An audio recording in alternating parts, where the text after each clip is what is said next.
Salam sejahtera dan salam sehat bagi kita semuanya. Jemaat Tuhan yang terkasih di dalam Tuhan kita Yesus Kristus. Sebelum kita mendengarkan kebenaran firman Tuhan, marilah kita menyerahkan hidup kita supaya Tuhan membimbing kita. Kita berdoa. Damai sejahtera Allah yang melampaui segala akal dan pikiran, itulah kiranya memelihara hatimu dalam mendengarkan sabda Tuhan dalam Kristus Yesus Tuhan kita. Amin. Jemaat Tuhan, adapun sabda Tuhan yang menyapa kita tertulis dalam kitab Kejadian pasal 18 ayat yang ke-22 sampai dengan ayat yang ke-33. Kejadian pasal 18 ayat 22 sampai dengan ayat 33. Kita akan membacakannya, demikian kebenaran firman Tuhan. Lalu berpalinglah orang-orang itu dari situ dan berjalan ke Sodom. Tetapi Abraham masih tetap berdiri di hadapan Tuhan. Abraham datang mendekat dan berkata, "Apabila engkau akan melenyapkan orang benar bersama-sama dengan orang fasik, bagaimanakah sekiranya ada 50 orang benar dalam kota itu? Apakah engkau akan melenyapkan tempat itu dan tidakkah engkau mengampuninya karena ke-50 orang benar yang ada di dalamnya itu? Jauhlah kiranya daripadamu untuk berbuat demikian, membunuh orang benar bersama-sama dengan orang fasik, sehingga orang benar itu seolah-olah sama dengan orang fasik. Jauhlah kiranya yang demikian daripadamu. Masakan hakim segenap bumi tidak menghukum dengan adil?" Tuhan berfirman, "Jika kudapati 50 orang benar dalam kota Sodom, aku akan mengampuni seluruh tempat itu karena mereka." Abraham menyahut, "Sesungguhnya aku telah memberanikan diri berkata kepada Tuhan, walaupun aku debu dan abu, sekiranya kurang 5 orang dari ke-50 orang benar itu, apakah engkau akan memusnahkan seluruh kota itu karena yang 5 itu?" Firman-Nya, "Aku tidak akan memusnahkannya jika kudapati 45 di sana." Lagi Abraham melanjutkan perkataannya kepadanya, "Sekiranya 40 didapati di sana," firman-Nya, "aku tidak akan berbuat demikian karena yang 40 itu." Katanya, "Janganlah kiranya Tuhan murka kalau aku berkata sekali lagi, sekiranya 30 didapati di sana." Firman-Nya, "Aku tidak akan berbuat demikian jika kudapati 30 di sana."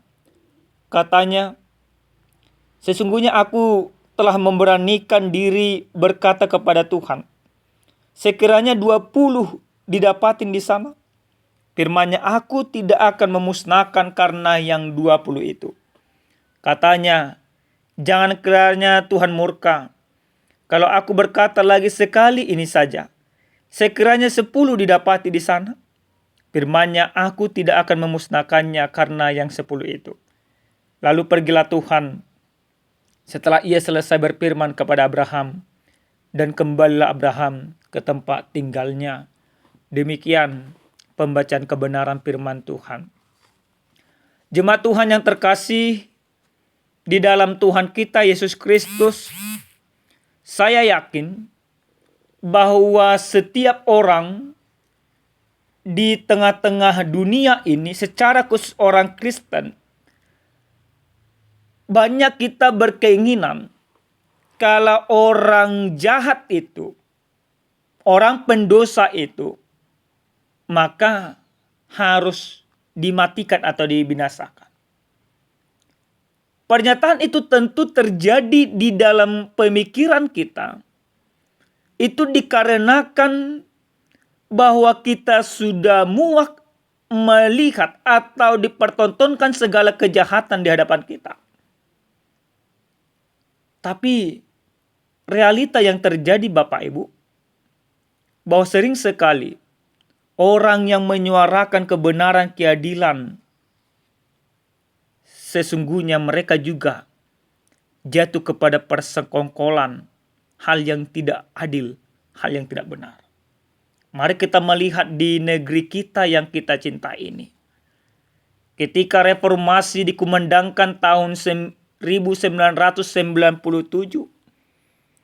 maka suara-suara gerakan-gerakan reformasi yang terjadi di sana menyuarakan supaya jangan terjadi lagi korupsi. Soeharto dilengsarkan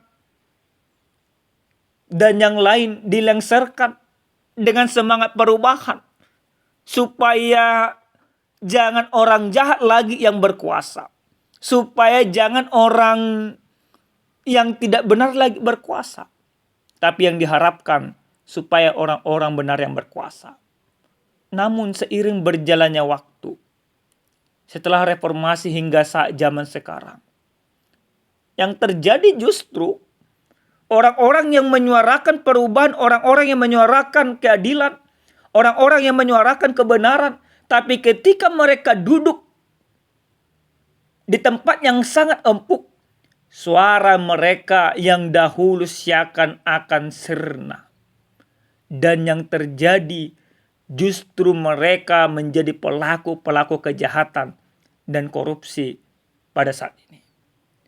Maka kita boleh melihat di sosial media bertebaran bagaimana supaya hukum-hukum ditegakkan dengan seadil-adilnya. Yang jahat dibinasakan, yang jahat dimiskinkan. Lalu bagaimana sikap daripada orang Kristen? Sesungguhnya orang Kristen sesuai dengan pengajaran Kristus harus mendoakan mereka yang jahat supaya mereka bertobat.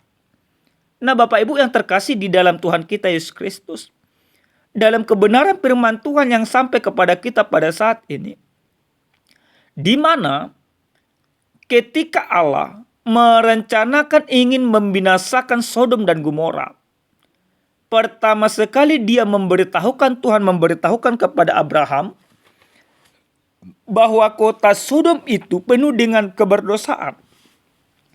Bahkan dosa mereka sudah sampai ke telinga Tuhan. Ada banyak jeritan penderitaan di sana. Ada banyak jeritan ketidakadilan terjadi di sana. Maka sebelum menjatuhkan hukuman itu, Allah beritahukan bahwa kota itu akan dibinasakan. Lalu bagaimana sikap seorang Abraham? Dia berdoa syafaat kepada Tuhan. Kota Sodom yang sudah dibenci oleh Tuhan yang akan dibinasakan oleh Tuhan. Oleh karena keberdosaannya, di mana di dalam kota Sodom terjadi penyelewangan seksual. Sodomi terjadi di sana, laki-laki menyukai sesama laki-laki, perempuan menyukai sesama perempuan, bahkan melakukan seksual yang tidak sewajarnya, yang memuakkan hati Tuhan. Ini yang membuat Tuhan marah, ini yang membuat Tuhan murka. Maka Tuhan ingin memusnahkan kota itu. Semua orang yang ada di dalamnya, itu yang ingin Tuhan musnahkan. Abraham mencoba bernegosiasi dengan Tuhan. Mencoba menawar. Mencoba mengingatkan Tuhan. Kalau kita lihat Bapak Ibu, dalam doa syafaat yang disampaikan oleh Abraham, pertama sekali Abraham bertanya kepada Tuhan, Tuhan, apakah engkau akan membinasakan orang benar dan orang berdosa? Tentu engkau tidak demikian. Abraham tahu bahwa Tuhan itu adalah Allah yang adil. Hukumnya adalah adil. Allah tidak akan pernah menghukum orang yang tidak bersalah. Maka Tuhan katakan, jauhlah kiranya itu daripada aku. Maka tawaran yang pertama yang disampaikan oleh Abraham, Tuhan, kalau ada 50 orang benar di kota Sodom, apakah engkau akan membinasakan kota itu bersama dengan 50 orang tersebut?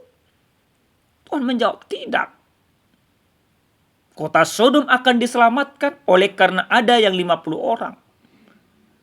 Namun apa yang terjadi tidak ditemui sampai kepada permintaan Abraham, yaitu 10 orang. Tuhan, apakah engkau akan menghukum kota Sodom oleh karena 10 orang yang ada di sana juga? Tuhan katakan tidak. Dan ternyata benar Bapak Ibu. Sekian banyak, sekian ratus ribu penduduk kota Sodom, kota yang sangat makmur pada saat itu, tidak ada dijumpai orang benar di sana. Hanya 4 orang yang benar, yaitu Lot bersama dengan istrinya dan juga bersama dengan kedua anak Lot, putrinya. Nah, tapi itu pun Allah tidak membinasakan Lot dan keluarganya. Mereka senantiasa diselamatkan oleh Tuhan. Mereka dituntun keluar dari kota itu supaya jangan terjadi pembinasaan, mereka ikut binasa. Dan Lot pun bersama dengan keluarganya keluar. Walaupun akhirnya kita sama-sama tahu, istri dari seorang Lot, dia mencoba bernostalgia, mencoba mengenang semua harta yang dia miliki. Dia akhirnya mengindahkan perintah Tuhan. Tuhan sudah tetapkan jangan engkau menoleh ke belakang selama pemusnahan kota itu. Istri daripada Lot tidak mengindahkan perintah Tuhan. Dia melihat ke belakang. Lalu dia menjadi tiang garam. Nah, Bapak Ibu, mari kita belajar dari kebenaran firman Tuhan ini.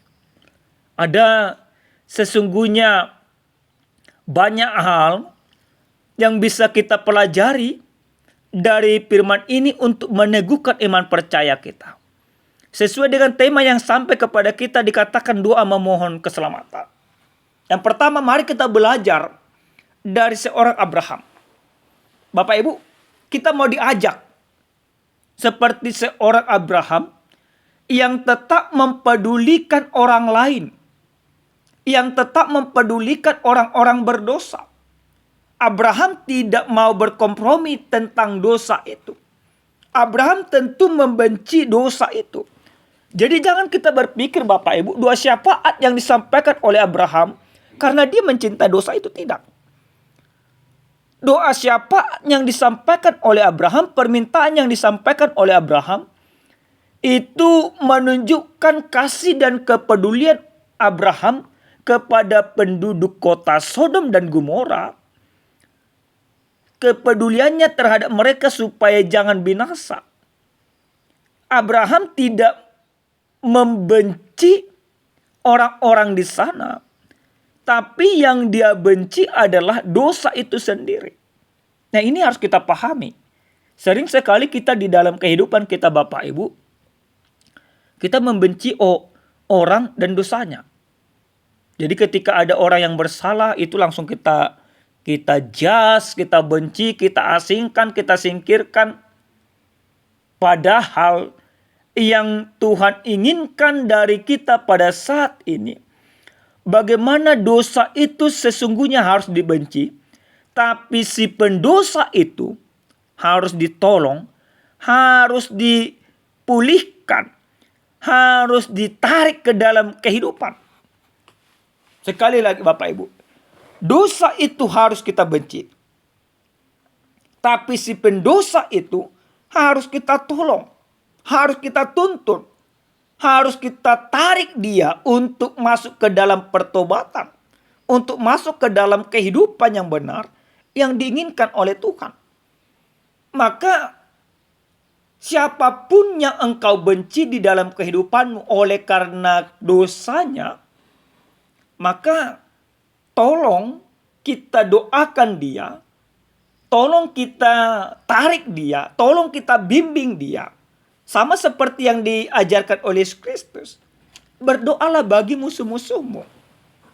Kenapa kita mendoakan mereka? Karena memang Kristus mengharapkan bukan kebinasaan orang fasik itu, tapi pertobatannya. Itulah yang dilakukan oleh Abraham di dalam kebenaran firman Tuhan pada saat ini. Jadi kepedulian terhadap semua orang tanpa terkecuali. Apakah dia orang benar, apakah dia orang berdosa.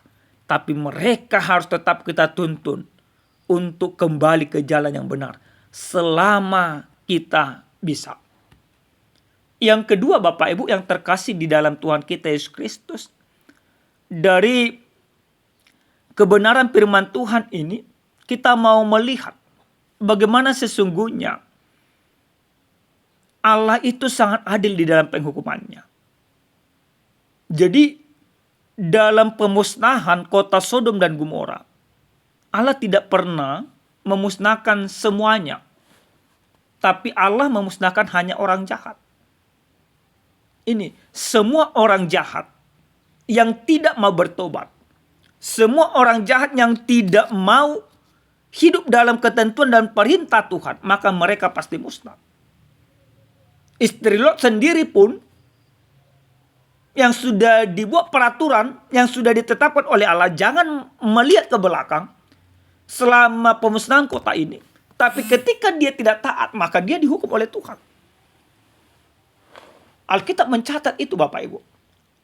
Jadi yang terpenting sebenarnya kita harus memahami bahwa kesetiaan kita kepada Tuhan itu harus benar-benar kita jaga sampai Maranatha. Jangan kita ibaratnya berpikir bahwa orang berdosa itu nanti akan selamat. Tidak. Jadi memang Bapak Ibu, penghukuman yang Tuhan berikan itu jauh lebih mengerikan daripada hukum di dunia ini. Jadi hati-hati kita. Jadi kalau sekarang ini Bapak Ibu, mungkin engkau yang melakukan dosa seperti yang dilakukan di kota Sodom ini, dosa percabulan, dosa homoseksual, dosa penindasan, bahkan mementingkan harta dunia dibandingkan mementingkan perintah Tuhan. Ingat, camkan ini. Kalau engkau tidak bertobat di dalam kehidupanmu, maka engkau akan binasa oleh karena keberdosaanmu. Yang Tuhan inginkan adalah pertobatan kita. Jadi selagi hari masih siang, selagi masih ada kesempatan bagi kita, mari kita bertobat dan kembali ke jalan kebenaran Tuhan. Yang terakhir, dari firman ini kita mau diajak bagaimana doa memohon keselamatan yang disampaikan oleh Abraham ini, tentunya ini sudah dilakukan oleh Kristus. Ketika Kristus datang ke tengah-tengah dunia, dia menyalibkan dirinya, dia mati di kayu salib, dan dia turun ke dalam kematian itu. Sesungguhnya Yesus di sana ingin mematikan dosa dan kuasanya, tetapi bukan mematikan si pendosanya. Jadi ketika Kristus datang ke tengah-tengah dunia ini, dia menyalibkan dirinya. Kenapa kami katakan dia menyalibkan dirinya? Sesungguhnya tidak ada satupun yang mampu, yang berkuasa, yang menyalibkan Yesus tanpa izin Tuhan itu sendiri. Karena dia Tuhan. Tapi karena demi menebus manusia dari keberdosaannya, dia menyalibkan dirinya. Dia sengaja menyerahkan dirinya supaya kita selamat. Dosa itu dan kuasanya sesungguhnya sudah dimatikan. Tujuannya supaya para si pendosa ini jangan mati oleh karena dosanya. Maka di dalam setiap doa yang kita sampaikan Bapak Ibu, ini sangat penting. Mari kita memohon untuk keselamatan kita. Untuk meminta pengampunan daripada Tuhan. Kita harus berpegang dalam kebenaran firman Tuhan di dalam 1 Yohanes pasal 1 ayat 9 itu. Setiap orang yang datang mengakui dosanya, maka Tuhan adalah Maha Pengampun, Maha Pengasih, dan Dia akan mengampuni segala keberdosaan kita. Oleh karena itu, Yesus yang sudah menaklukkan segala dosa kita, yang sudah menaklukkan kuasa dosa itu sendiri, yang menyelamatkan kita orang-orang si pendosa ini, maka percayalah sepenuhnya kepada Tuhan. Jadilah menjadi orang benar seperti Abraham yang mempedulikan oleh orang lain. Jadilah menjadi orang benar yang selalu mendoakan para musuh supaya mereka bertobat. Jangan lagi doakan yang jahat itu binasa, tapi kita doakan yang jahat itu bertobat supaya mereka jangan dibinasakan oleh Tuhan. Tapi kalaupun mereka tidak mau bertobat, biarlah mereka binasa dengan dosa-dosanya. Amin. Kita berdoa. Kami bersyukur Tuhan kami untuk firman-Mu yang sudah kami dengarkan. Biarlah kiranya kami mampu melakukan firman-Mu ini dalam hidup kami. Terima kasih Bapa. Dalam nama Yesus kami berdoa. Amin. Salam sejahtera bagi kita Bapak Ibu. Tuhan Yesus memberkati.